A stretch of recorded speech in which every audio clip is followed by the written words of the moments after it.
Nga fshati Shtërmen i Bashkisë së Rik vjen një histori suksesi që dëshmon se puna dhe përkushtimi në bujqësi e blegtori japin rezultate konkrete.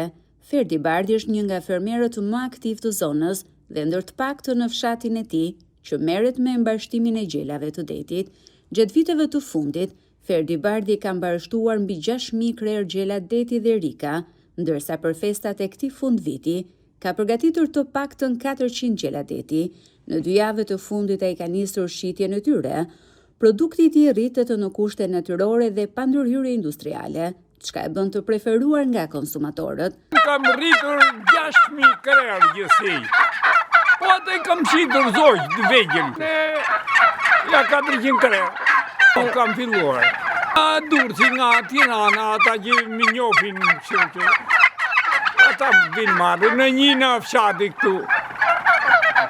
Aktualisht kilogrami peshës së gjallë shitet me 10.000 lekë të vjetra. Vetë fermieri shprehet se pavarësisht vështirësive, puna e përditshme dhe korrektësia me klientët kanë qenë çelësi i suksesit të tij. Po, tani unë që kam testuar gjela, i kam testuar 8.000 lekë gjelin e 10.000 lekë rikën me vjetra. Përveç gjelave të detit këtë vit, Ferdi ka planifikuar të shes edhe rreth 2.000 pula fushe, të destinuara kryesisht për restorante dhe familjar. Edhe vitin e kaluar për festat e fundvitit, ai arriti të shes mbi 700 gjela deti, rika dhe pula fushe, duke treguar se aktiviteti i tij po rritet nga viti në vit.